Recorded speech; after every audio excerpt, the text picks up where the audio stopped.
Hey, I'm Shiloh with D20 Academy, and welcome back to me shooting a video halfway through setting up my new background. This is part 4 of D20 Academy's complete comprehensive guide to Fantasy Flight Game Star Wars role-playing game. Yeah, it's a lot. Okay, so today we'll be talking about conflict and combat. Watch the past 3 parts if you haven't already. Part 1 we talked about a basic of the system and the dice mechanics. Part 2 we talked about character creation. Part 3 we talked about gear and equipment, and we got even more stuff down the line. But today is all about combat, so stick around. Hey, this is a really cool system that I'm talking about, and you're probably interested in playing if you're watching it. Well, if you want to actually hear it played, we have an actual play series on our podcast right now. So it's here on this YouTube channel, also on our podcast, on Spotify, Apple, wherever you listen to podcasts. It's called Friends Like These, and I think there's 4 episodes out right now. So go listen to that. It's a really fun time.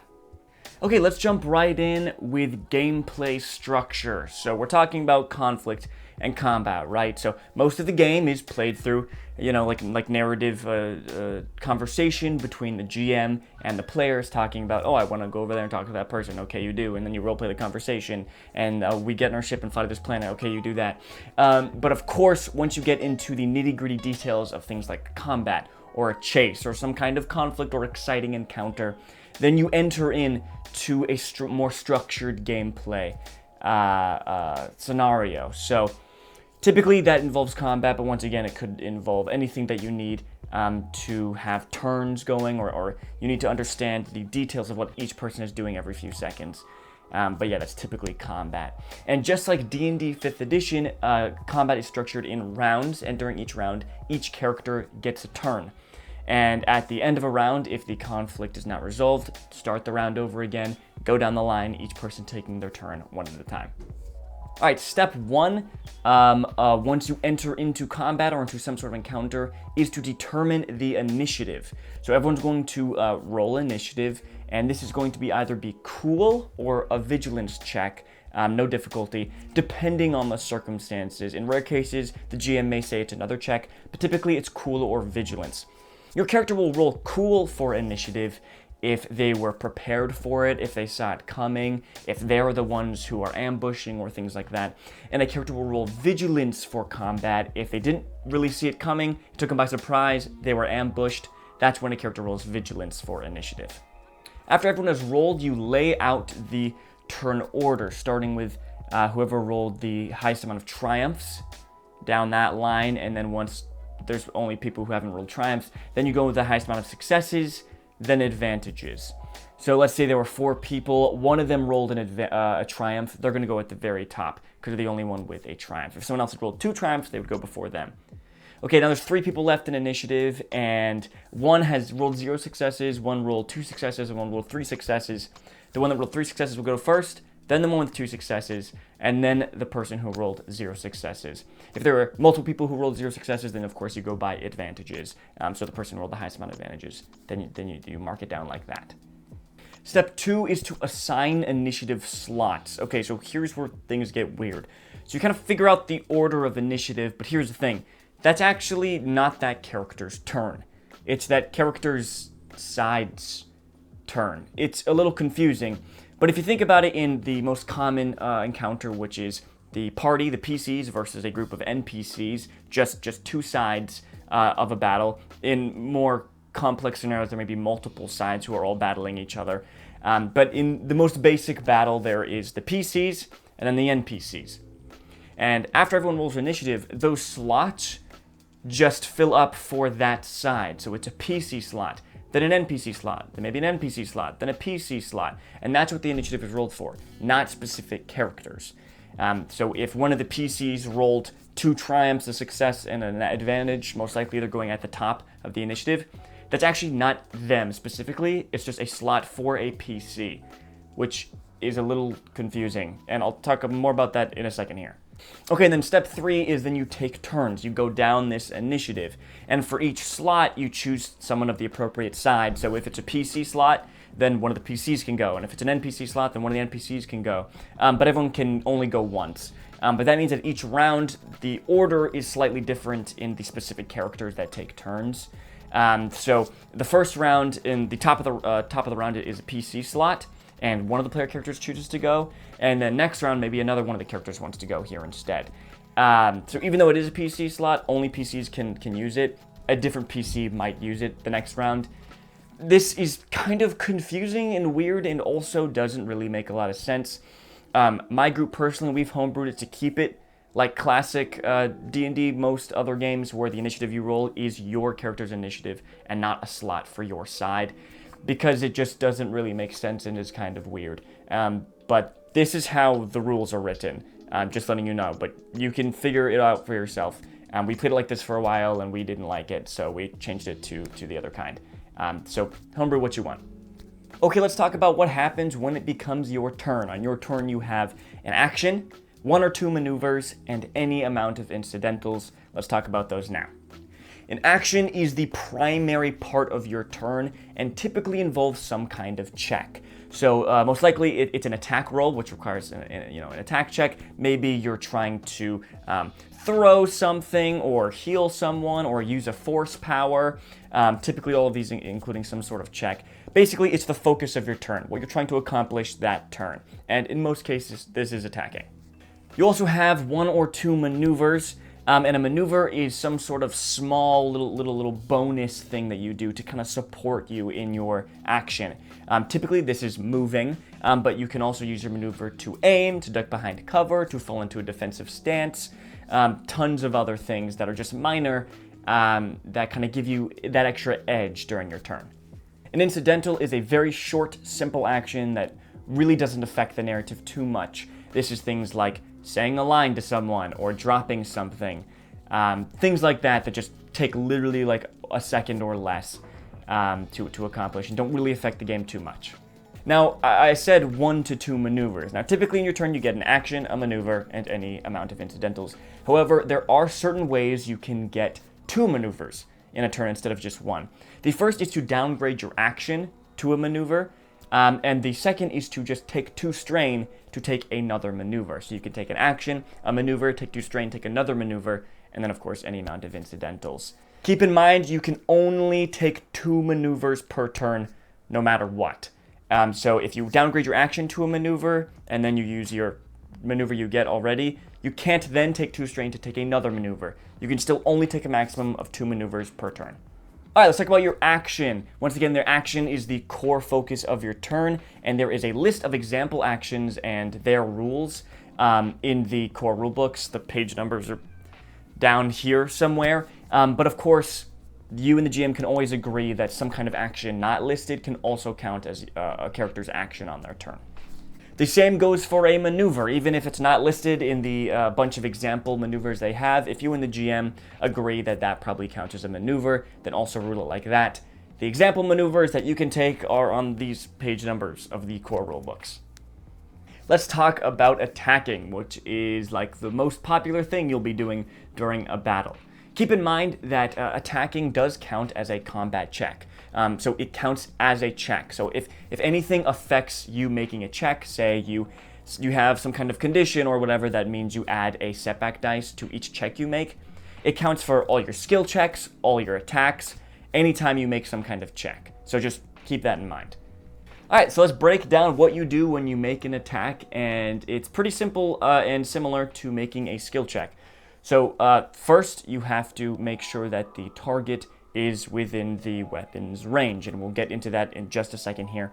And then you have to deduce, if they are within the range and you can actually hit them with the attack, you have to deduce what skill you're using, and each weapon lists the skill they're using. So swords and stuff use melee, pistols use ranged light, rifles use ranged heavy. The weapon will have it listed. That's the skill you're using for this attack. And of course, just like normal skills, each of these is connected to a certain characteristic. So melee is connected to brawn, and so when making a melee check, a melee attack, you take an amount of ability dice equal to your brawn and upgrade an amount equal to your melee. The difficulty of the attack is determined by the attack's range. We'll get more into that in a second. But if it's some sort of if you're attacking an engaged target with a melee weapon, whether you're using the skill lightsaber, brawl, or melee, the difficulty is average, so 2 difficulty dice. But if using a ranged weapon, it's something different that we'll talk about in a second. After figuring out what the difficulty is, upgrade the difficulty by an amount equal to the target's ranks in adversary, if they have any.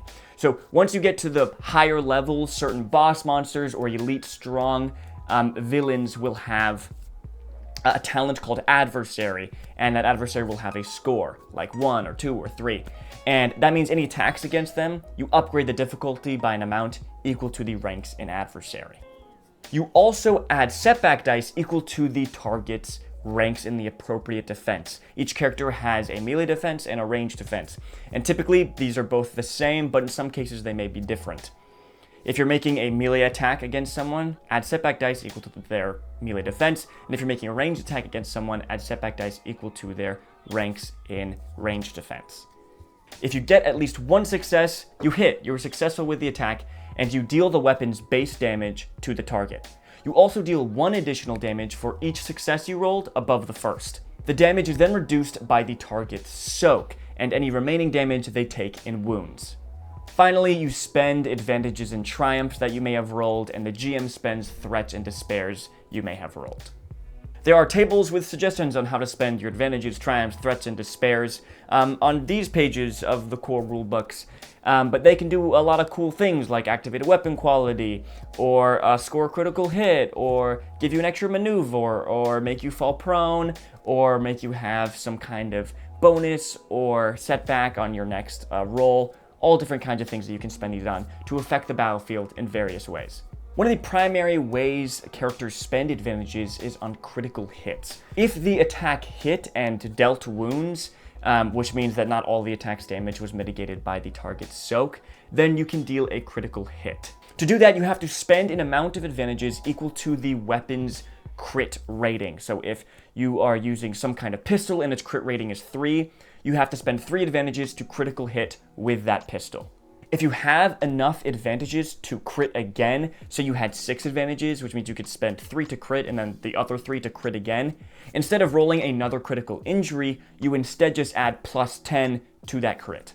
So what happens when you crit? Well, what happens is you score a critical injury against the target, which means you roll a d100 and then consult the appropriate critical injury table, which is listed on the pages of these rulebooks here. The number you roll corresponds to a certain critical injury. Maybe it's knocking them prone, or disorienting them, or cutting off their arm, or whatever. Keep in mind, the lower the roll, the more minor the critical injury is. Maybe they just suffer a strain or fall or something. But the higher the roll, the more devastating the critical injury is, including losing limbs, getting characteristics permanently reduced, or even just dying outright. Now, this D100 roll can actually be affected by other things, like weapon qualities and talents and so on. So, when you roll a critical injury, for each critical injury the target already has, add plus 10 to the D100 roll.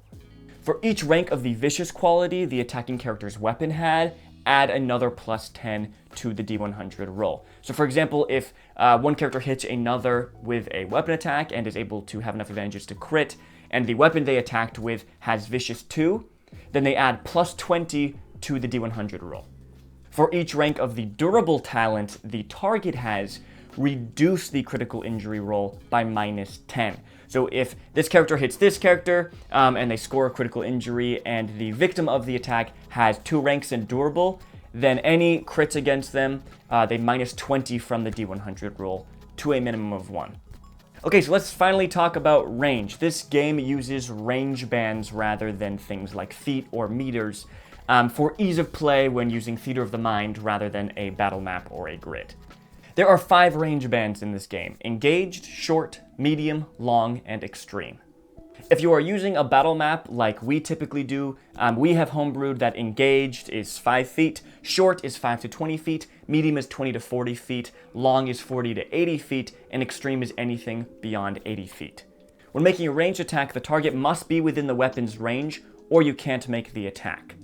The difficulty of the attack is also determined by the range. So the difficulty is easy if the target is within short range, average if they're within medium, hard if they're within long, and then daunting if they're within extreme. If making a ranged attack against an engaged target, the difficulty is average if using a ranged light weapon. It is hard if using a ranged heavy weapon, and you can't even make an attack with a gunnery weapon against an engaged target. There are also special rules when attacking targets who are engaged with an ally of yours, attacking prone targets, using unarmed combat, improvised weapons, attacking with 2 weapons, and all that kind of stuff has its own special rules that you can find on the core rule books down here. Let's talk wounds and strain. Whenever a character takes damage, they suffer it in wounds, which they track upwards. So unlike D&D where you have a hit point maximum and every time you take damage you reduce your current hit points by that amount, you'd like to start out with 0 wounds, and every time you take damage you increase your wounds by that much. When a character has an amount of wounds that exceeds their wound threshold, they fall unconscious and immediately suffer a critical injury. Keep in mind that you still track wounds above the wound threshold up to a maximum of twice the wound threshold. They return to consciousness once their wounds no longer exceed their wound threshold. Keep in mind, typically when an NPC's wounds exceed their wound threshold, they are defeated, typically killed or knocked unconscious or whatever the GM decides. When a character suffers strain above their strain threshold, they also fall unconscious but do not suffer a critical injury. Just like with wounds, the character returns to consciousness once their strain no longer exceeds their strain threshold. There are a few status effects that characters can have, and these are kind of the equivalent of like conditions. And these can be put on characters through weapons and talents and powers and all kinds of different things. If the duration of the status effect is not specified, it lasts until the end of the character's next turn. If a character is under the staggered effect, they cannot take actions.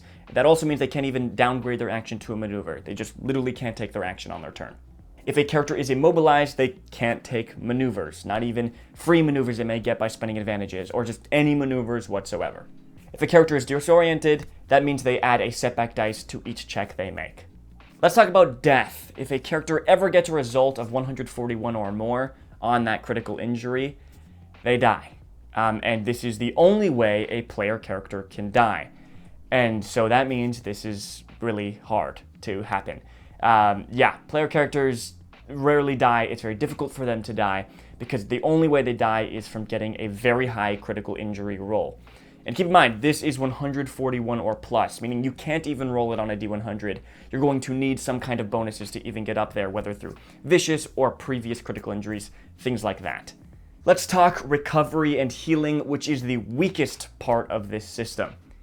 So one way is through natural rest, which is a full night's rest. If you complete that, you recover 1 wound and all your strain. After a week's worth of full night's rest, you can also make a resilience check to try to get rid of one of your critical injuries. And the difficulty of this check is determined by the severity of the critical injury, which is listed on the critical injury table. On a success, the crit is gone, but on a fail, the crit is still there, but you do heal an additional wound. The character may also attempt to heal another character by making a medicine check against a living creature or a mechanics check against a droid. A character can only receive 1 healing check per encounter, and it can either be to recover wounds and strain or to recover a critical injury. If healing wounds and strain, the difficulty of the check is determined by the target's current state of health, which is listed on a table on these pages here. A character heals wounds equal to the amount of successes rolled and strain equal to the amount of advantages rolled. If healing a critical injury, the difficulty of the check is determined by the severity of the critical injury, and if the roll is a success, then the critical injury is gone. If you're trying to heal yourself, increase the difficulty by 2, but only 1 if you're a droid. And also, if you're trying to heal without proper equipment, increase the difficulty by 1. Real quick, small note. After every encounter, each of the PCs can make a simple cool or discipline check and recover an amount of strain equal to the amount of successes they rolled, to represent them kind of catching their breath after the exciting, dangerous encounter. Okay, so it should be noted now that there is an extremely important thing lacking in these rules, which are boundaries. There is no limit to the amount of medicine checks or mechanics checks if you're a droid that you can receive. Yes, there is 1 per encounter, but what is about outside of combat? It's never clear, never listed. I've looked a million times, I've looked it up on forums. Everyone is confused about this, and that's really frustrating that there are no clear rules on what this means, because technically you could just keep getting medicine checked outside of combat, right? which is weird and dumb, and these rules are stupid and need to be amended. But they're not right now. So you can use our homebrewed rules that we came up with as a playgroup. We've homebrewed that you can only receive a medicine, or mechanics or a droid, a medicine check once every time you take a long or a short rest. So those are just like the equivalent of long and short rests in D&D. So a long rest is, full night's rest, 8 hours of sleep. Short rest is like, takes about an hour, you're catching your breath, that kind of deal. Each character can receive one medicine check during a long rest and a short rest. The character can also receive one in an encounter, but you have to spend a destiny point to do it, and you can still only receive one per encounter. Using those homebrew rules, hopefully that makes it so that you're not confused about, can we then just heal all the time as long as we're outside of combat, and then just everyone goes into combat fresh without any wounds or strain or critical injuries. Yeah, that's pretty dumb and stupid, and I don't know why they didn't specify this or add more boundaries or limits. It's quite frustrating, but if you use those homebrewed rules or come up with your own, then hopefully that should deal with the problem. Okay, that does it for this episode of our series teaching you how to play this system. Hopefully you have enjoyed these. Hopefully these have been instructional to you. Please share them with your playgroup, other people you know who might need them if they are helpful for you. It really means a lot. I really want to be able to help as many people as I can. The next episode of this series will be focused on spaceships, space combat. Kind of complex, pretty cool, so be excited for that one. Of course, friends like these, go check it out. It's a lot of fun. And listen to our podcast, which is also a lot of fun. You can find here on YouTube, on Spotify, Apple, wherever. Also follow us on Instagram at D20_Academy. And hey, if you're a game master wanting to build your own campaign, maybe one in this Star Wars system, then go to D20Academy.com. I have a free video for you there that takes you through the process of building your own campaign. It's really cool and a lot of fun, so go check that out if you need to. Until then, may the Force be with you.